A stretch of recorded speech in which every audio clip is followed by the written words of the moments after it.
Bonjour tout le monde, j'espère que vous allez bien. Je suis contente de vous retrouver pour cet épisode de Yallah le podcast, dans cette série consacrée aux blessures émotionnelles profondes. Et c'est le dernier épisode qui va porter sur une autre blessure majeure, la blessure de trahison. Alors cette blessure, c'est une des blessures les plus difficiles à surmonter parce qu'elle touche directement la confiance et la sécurité que nous avons en nous-mêmes et dans les autres. Donc vous voyez, c'est pas une mince affaire. On va donc plonger dans ses origines, ses conséquences émotionnelles et physiques, notamment sur le système nerveux central, comme vous le savez, et les solutions pour guérir de cette blessure, et le tout en se basant sur des données récentes de neurosciences et sur des publications en psychologie. Alors comme d'habitude, je vous invite soit à être monotâche, marcher, faire un repas, repasser et dessiner, ou alors vous installer confortablement avec un café ou une autre boisson chaude de votre choix, un bon plaid, et pour être pleinement attentif, en pleine conscience. Vous voyez, ça vous fait 2 exercices, c'est-à-dire que vous êtes en pleine conscience et vous apprenez quelque chose de très important. Vous pouvez aussi prendre des notes et je vous invite à faire une écoute aussi plus tard. À chaque fois, je vous le conseille d'écouter une première fois et de réécouter parce que sur une première écoute, le cerveau, il va pas tout capter. Il y a toujours en fait des informations qu'on va zapper sur une première écoute et lors de la deuxième, on est là, ah oui, ça j'avais pas capté ou j'avais pas entendu. Allez, c'est parti pour les explications sur les origines de cette blessure de trahison qui se forme généralement également dans l'enfance et souvent avec un parent ou une figure d'autorité qui est perçue comme étant défaillante ou non fiable. Ce sentiment de trahison, il va naître lorsque l'enfant, il développe une grande attente de confiance envers une personne et que cette personne, elle manque à cette confiance d'une manière ou d'une autre. Et en réalité, lorsque je dis que l'enfant, il développe une grande attente, c'est parce que dès le départ, on lui a pas donné cette confiance. Donc à chaque fois, il va attendre que ça se produise, et ça n'arrive pas. Ça peut par exemple être des promesses non tenues. Si un parent ou un adulte promet des choses importantes à un enfant mais qui respecte pas ses engagements, l'enfant il peut ressentir ça comme une trahison. Par exemple, un père ou une mère qui promet d'être présent à un événement significatif mais qui n'est finalement pas là, ça peut provoquer chez l'enfant un sentiment d'abandon et de déception intense, ou alors le fait les enfants qui sont en garde alternée, le parent qui vient pas chercher l'enfant. Vous savez, ça arrive souvent, et l'enfant qui attend et qui voit jamais son parent arriver. Ça peut être également un professeur qui promet à un enfant de le reconnaître dans ses efforts, dans ses progrès, et ça n'arrive jamais. Quand je parle de l'enfance, ça peut être tout le monde en fait, n'importe quel adulte. Et cette blessure, elle peut également être liée à des actes de manipulation ou d'infidélité émotionnelle ou physique, vécue par un enfant dans son environnement familial. Voir un parent mentir ou tromper l'autre peut amener un enfant à développer une profonde méfiance envers les relations et les promesses des autres. Un parent, en fait, qui va mentir délibérément, alors que l'enfant connaît la vérité, il va manipuler sa réalité, l'enfant, il va développer une méfiance à l'égard du parent et, une fois adulte, à l'égard des autres. Ou alors, une infidélité envers l'autre parent et il met l'enfant dans la confidence. Alors, ça arrive très souvent, faut pas être choqué. Il y a beaucoup de parents qui prennent à partie leurs enfants lors d'infidélité. C'est terrible, mais c'est comme ça. Et il y a aussi le manque de protection ou l'abus. Lorsque l'enfant il n'est pas protégé par ceux en qui il avait confiance, que ce soit dans des situations d'abus ou de harcèlement, il se sent trahi par l'adulte qui devait lui garantir sa sécurité. D'accord ? Donc, si par exemple, et ça je vous en parle souvent, il y a de la violence intrafamiliale ou de la violence conjugale et que l'enfant assiste aux scènes en permanence, il est prouvé scientifiquement que son cerveau émotionnel prend les mêmes coups que le parent qui subit les coups. Voilà, c'est prouvé. Donc, c'est pour ça que je le dis en boucle. Les gens qui disent qu'ils restent pour les enfants alors qu'ils vivent une situation de violence intrafamiliale, de violence conjugale, c'est faux. Ils mettent en danger leurs enfants. Et il est important de le dire et de ne pas mâcher ces mots parce que bien souvent on entend aussi d'autres gens dire tu vas pas te séparer pour une claque ou pour une gifle ou un coup de pied. Il y a tes enfants, pense aux enfants, pardon. Non. Lorsque l'on reste dans une situation de violence familiale alors qu'on a des enfants, on est en train de l'exposer aux mêmes abus que soi en tant qu'adulte, et surtout en fait on ne le protège pas, alors que le rôle de parent c'est de protéger son enfant. Idem lorsque l'enfant est victime de harcèlement scolaire et que les parents en fait insistent pour laisser l'enfant dans le milieu scolaire ou ou pour avoir justice dans le milieu scolaire, et l'enfant il y va tous les jours. Tous les jours, il est confronté à ses bourreaux. Tous les jours. Moi, j'ai vu des cas où les parents ont laissé l'enfant pendant 3 ans dans l'établissement dans lequel l'enfant était harcelé. 3 ans. 3 ans. Donc, vous voyez, en fait, ces parents ont insisté parce que effectivement, c'est au bourreau d'être sanctionné. Mais 3 ans. Oui, le harcèlement, en fait, il est difficilement prouvé et reconnu dans les établissements parce qu'il y a l'omerta, mais lorsque vous voyez votre enfant souffrir et que vous ne lui portez pas secours parce que vous insistez sur une situation qui est délétère pour sa santé mentale et physique, en fait, vous êtes dans un ego trip. Et vous voyez bien qu'il y a de plus en plus de jeunes qui malheureusement mettent fin à leur vie à cause du harcèlement scolaire. Donc vous voyez, le manque de protection, il devient abusif pour la santé de l'enfant.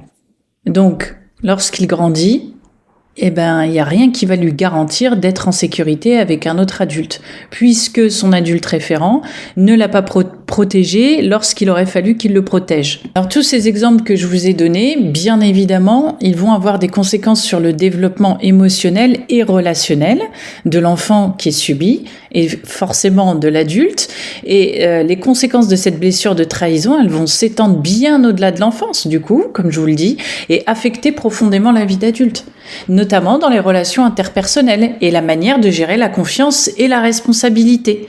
Parce que ces personnes qui ont cette blessure de trahison, elles deviennent souvent très méfiantes dans leurs relations, et elles peuvent chercher à tout contrôler parce qu'elles ont peur de revivre la trahison, ce qui va créer des tensions importantes dans les relations de couple, d'amitié ou même professionnelles. En réalité, elles vont surveiller de près les faits et gestes des autres, et elles vont même parfois interpréter des petits manquements comme étant des trahisons majeures. Et tout cela, alors bien souvent, c'est fait de manière inconsciente. Elles se rendent même pas compte qu'elles sont dans le contrôle et la méfiance, et elles se rendent même pas compte qu'elles ont cette blessure de trahison puisque elle n'a jamais été reconnue et ne serait-ce qu'évoquée. La trahison, elle est jamais évoquée, hein. C'est un sujet tabou, hein. Il y a pas un parent ou un cousin ou un frère, une sœur qui va venir dire, une tante, je t'ai trahi ou je ne t'ai pas porté assistance quand il aurait fallu, spontanément. C'est bien souvent la victime qui va chercher des explications et qui les attend de pied ferme, et sinon elle passe toute sa vie en réalité à être dans un schéma avec des peurs, de revivre cette trahison, et puis une blessure qui est béante comme ça et qui va se réveiller ou carrément exploser à certains moments de la vie. D'ailleurs, ça entraîne souvent une difficulté à s'engager pleinement dans des relations amoureuses parce que la peur d'être blessée à nouveau, elle va pousser ces personnes à maintenir une certaine distance émotionnelle ou à tester constamment la loyauté de leur partenaire. Vous voyez ? Et ça, on le voit aussi dans la blessure d'abandon. On voit que ces gens, ils vont tester constamment, ils vont pousser le bouchon de plus en plus loin et tester, et en réalité, lorsque le partenaire en face, il a une vie équilibrée et qu'il a dépassé ses stades de blessures, qu'il les a réglés, etc., mais ce partenaire, il va pas accepter tout ça. Donc il va forcément quitter cette personne. Et ça va venir prouver, en quelque sorte, à cette personne qu'elle a eu raison de maintenir une distance émotionnelle et de tester son partenaire. Donc c'est vraiment le chien qui se mord la queue, parce qu'en réalité, tant que la peur de trahison, elle est là, il y a des déséquilibres dans la dynamique de couple. Donc, c'est pour ça qu'il y a beaucoup de gens qui se séparent et qui disent « je ne comprends pas pourquoi » et qui comprennent pas, en fait, ne serait-ce même elles comprennent pas leur attitude. Bien souvent, elles en souffrent, ces personnes-là. Mais l'important, et je trouve que c'est très équilibré, c'est que la personne qui vit ça et qui n'a pas cette blessure se dégage de l'histoire parce que c'est sain. Et parce qu'elle pose des limites et qu'elle se respecte. Et ça permet à l'autre personne qui est blessée de comprendre qu'elle a quelque chose à réparer et qu'elle doit cheminer très profondément pour pouvoir un jour vivre la vie qu'elle souhaite avoir de manière sereine. Alors, cette distance émotionnelle et ce contrôle permanent, ça entraîne quoi ? Une hypervigilance constante. Ces gens qui sont blessés par la blessure de trahison, ils cherchent des signes de danger ou de trahison potentielle partout. Et ça va les rendre très anxieux et toujours sur le qui-vive. Ils vont être incapables de se détendre pleinement en présence des autres. Il y aura toujours quelque chose à critiquer. Vous voyez, ils n'arriveront pas à savourer quelque chose. Si une journée se passe très bien, ils vont, quand même dire oui, mais le regard de un tel, la façon dont elle m'a parlé au téléphone, etc. Il y aura toujours quelque chose à redire. Ça, c'est l'hypervigilance et c'est l'anxiété qui est toujours là, qui les fait réagir comme ça. Et d'ailleurs, si vous vous retrouvez dedans, à toujours en fait trouver le point noir dans une journée, je vous l'expliquerai un peu plus tard, c'est parce que votre cerveau, il est aussi conditionné comme ça. Et pour finir, cette trahison, elle peut également provoquer des difficultés à accepter l'autorité à l'âge adulte, que ce soit dans le cadre professionnel ou personnel. La figure d'autorité, elle est souvent perçue comme une source potentielle de trahison, et c'est ce qui va créer une grande méfiance à l'égard de tout pouvoir. Alors, lorsque je parle de pouvoir, je parle de pouvoir sociétal, c'est-à-dire que la société, elle est organisée avec des strates, donc pouvoir hiérarchique au travail. Il y a des gens, en fait, qui parlent de leurs parents comme ayant un certain pouvoir sur eux, et même si on n'est pas d'accord avec ça, ça permet de comprendre un petit peu là où je veux en venir, c'est-à-dire que ces personnes-là vont assimiler leur blessure de trahison avec la hiérarchie. Donc, dès qu'une personne, en fait, sera hiérarchiquement supérieure à elle, elles vont forcément l'assimiler à la trahison. Ou une personne qui est plus âgée, ou une personne en fait qui va détenir l'autorité, je sais pas moi, sur le fonctionnement d'une maison, sur le fonctionnement d'un hôpital, peu importe en fait, c'est la hiérarchie. Et alors là, elles vont aller vraiment chercher ce qui coince et aller au conflit. Délibérément, aller au conflit. Pour en fait essayer de se protéger de la blessure éventuelle qui pourrait revenir. Vous voyez, c'est complexe, hein ? C'est complexe, mais en même temps, ça a du sens lorsqu'on l'explique. Les problèmes d'autorité ont du sens, puisque la figure d'autorité qui devait les protéger les a trahis. Donc, si on n'en a pas conscience, à l'âge adulte, on va tout faire pour éviter de reproduire ces situations dans lesquelles on a été abandonné sur le plan émotionnel. Comme je vous l'ai dit, ces réactions, elles sont pas uniquement là parce que on a une blessure de l'âme ou une blessure psychologique. C'est aussi parce qu'il y a des effets sur le système nerveux et le corps. Et vous le savez, on l'a détaillé dans toutes les autres blessures. Les répercussions de la blessure de trahison sur le corps et le système nerveux sont très profondes. Cette blessure, elle crée un état de tension interne qui active constamment des réponses de survie, comme le combat ou la fuite, en influençant à long terme la santé mentale et physique. Et au niveau du système nerveux central, tout comme la blessure d'injustice, la blessure de trahison, elle place souvent la personne dans un état de stress qui est chronique. Et le cerveau qui associe la trahison à une menace, il va activer le système nerveux sympathique pour faire face à cette menace.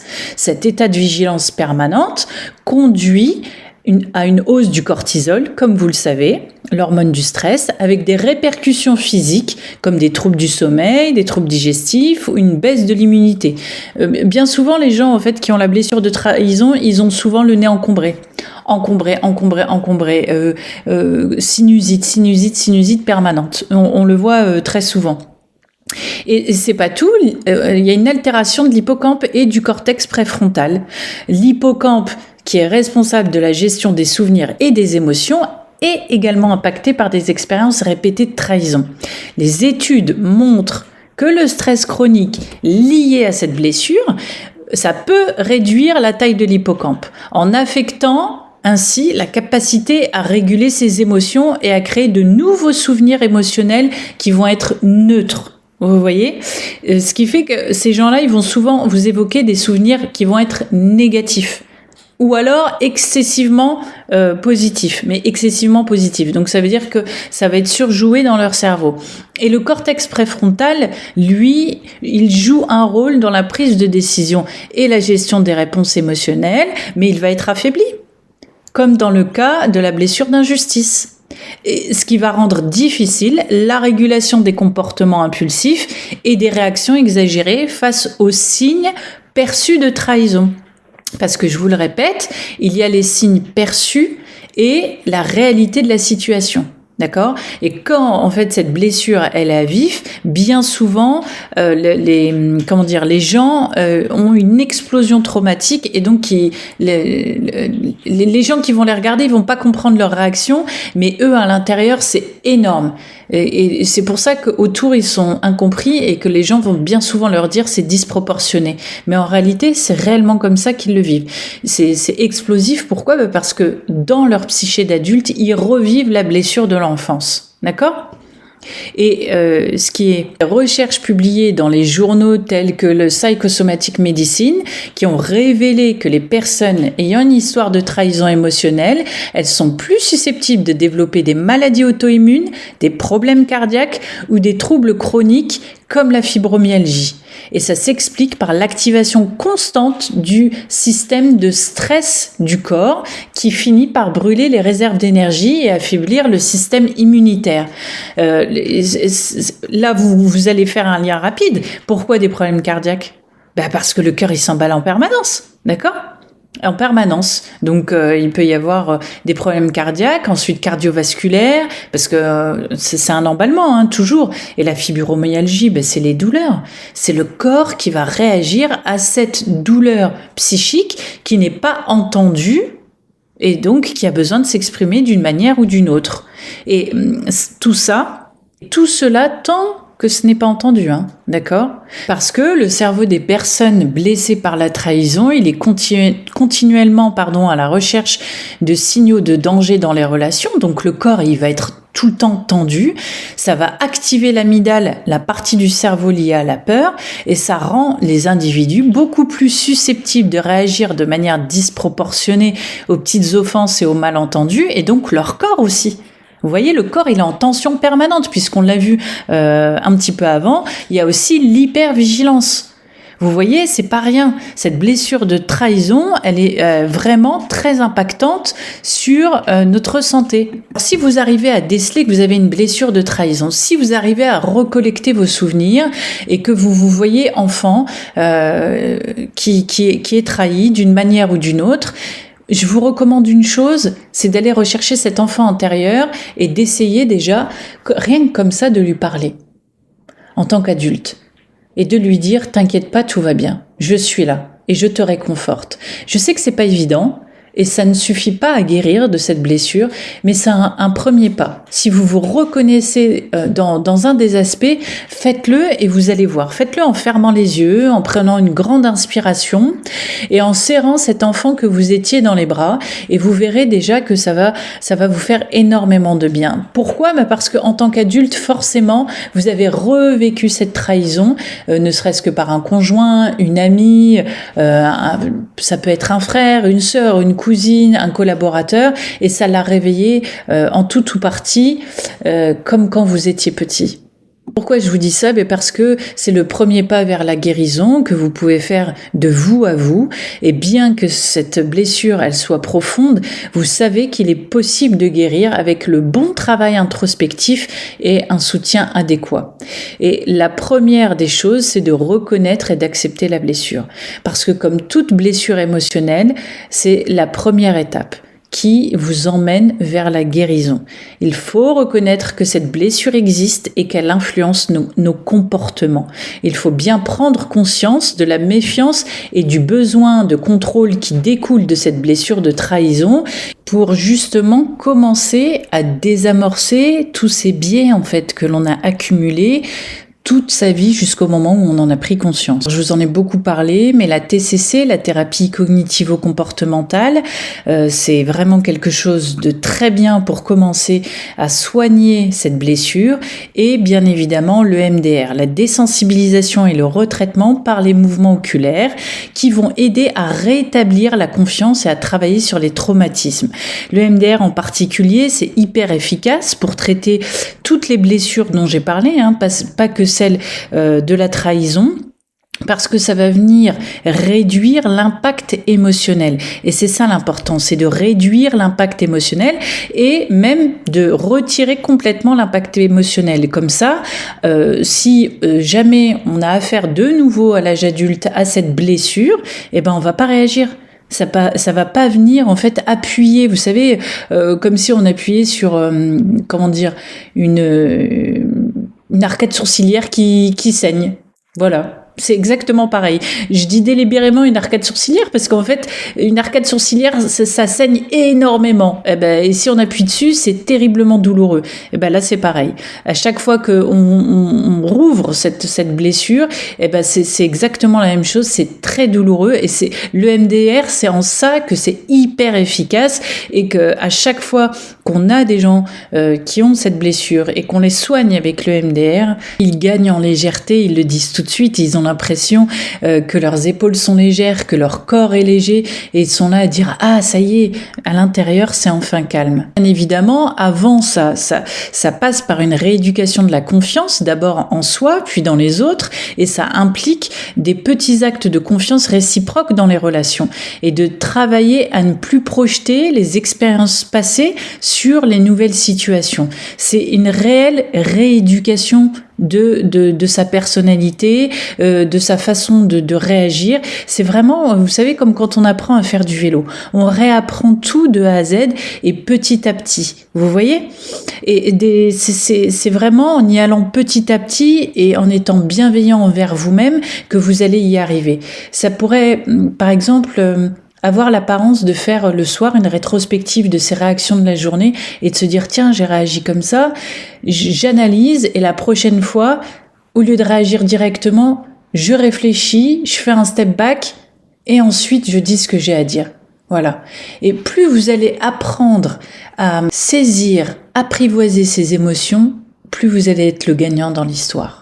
Il y a aussi une chose qui est très importante, c'est de comprendre que l'engagement, il va pas signifier nécessairement être vulnérable à la trahison. Ça, c'est très important.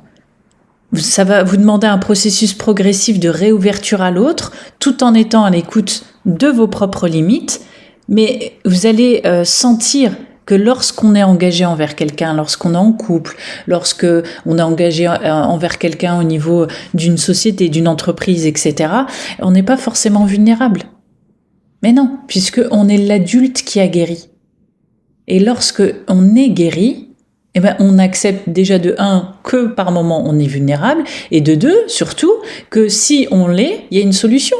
Mais c'est pas forcément égal. Une chose qui est aussi très importante dans cette réparation, c'est de travailler sur la gestion de votre anxiété. Parce que bien évidemment, les gens qui ont été trahis, ils ont une hypervigilance, comme je vous l'ai dit, et il faut les aider à calmer le système nerveux central parce que il y a une anxiété qui est toujours là. Et cette anxiété, comment on peut déjà l'apaiser à la maison? C'est en pratiquant la pleine conscience, la respiration profonde ou des exercices pour étirer le corps. Parce que, encore une fois, le corps, il a les empreintes de ce que vous avez vécu. Tout comme, je vous l'ai expliqué pour les autres blessures, tout comme votre cerveau également a des empreintes. On le voit. Et c'est ça qui est fabuleux. C'est que même si vous en doutez, on peut vous le prouver. Alors, vu le coût des examens médicaux, ça n'a pas de sens. Mais quand bien même, vous voudriez qu'on vous le prouve avec une image en vous disant « Tiens, ton cerveau, là, à cet endroit-là et à cet endroit-là, on voit qu'il a subi des mauvais traitements, qu'il est traumatisé et que ça remonte à tel moment, on pourrait le faire. » Et c'est ça qui est fabuleux. C'est qu'aujourd'hui, les gens les plus sceptiques vis-à-vis de la thérapie, on a tout en neurosciences, en neuroimagerie, pour leur prouver qu'il y a l'existence des traces et qu'il y a un intérêt majeur à entrer en thérapie. Je vous dis en neuroimagerie et en neurosciences, mais même au niveau physiologique, parce qu'on peut doser votre cortisol. C'est pour ça que j'insiste, parce que j'en vois trop, et même sur Instagram, j'en vois trop qui me posent des questions depuis plusieurs années, et je vois que c'est les mêmes questions encore. Ça veut dire qu'ils n'ont pas passé le cap. Ils se disent pas, non, il faut que je fasse quelque chose. Ils savent qu'ils sont blessés, ils savent qu'ils ont telle et telle chose, mais non.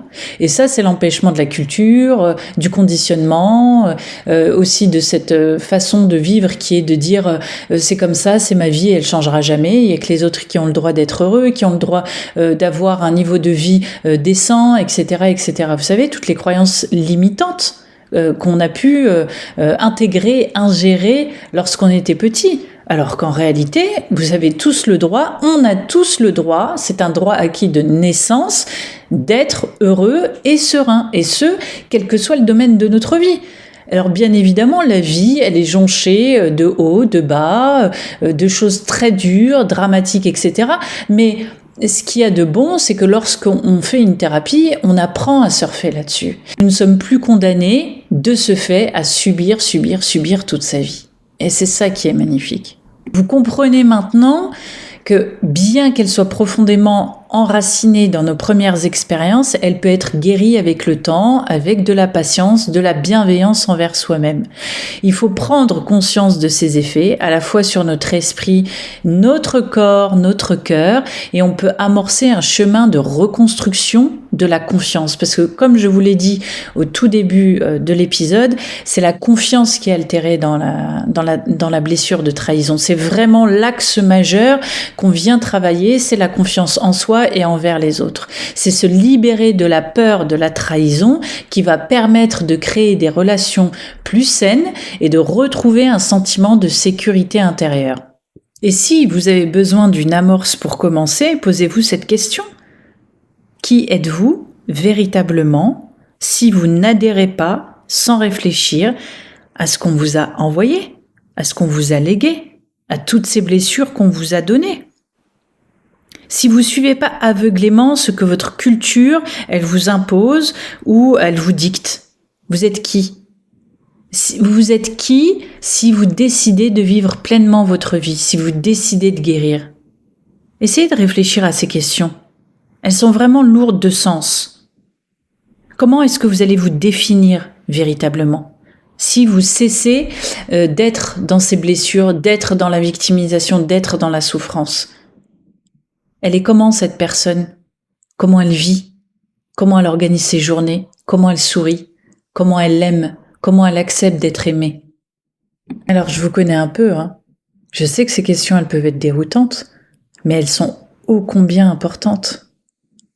Et c'est pour ça que j'ai fait cette série sur les blessures émotionnelles. Parce que c'est très important que vous ayez du sens et que vous compreniez que vous avez le droit d'être heureux, d'être aimé et de vivre une vie tranquille. Alors j'espère sincèrement du fond du cœur que cette série sur les blessures émotionnelles, elle vous aura apporté des connaissances, des clés, une ouverture et de la bienveillance envers vous-même.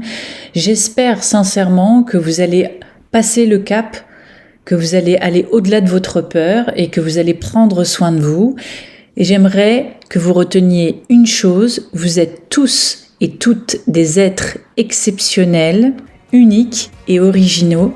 Alors ne laissez personne jamais vous faire douter de votre nature miraculeuse.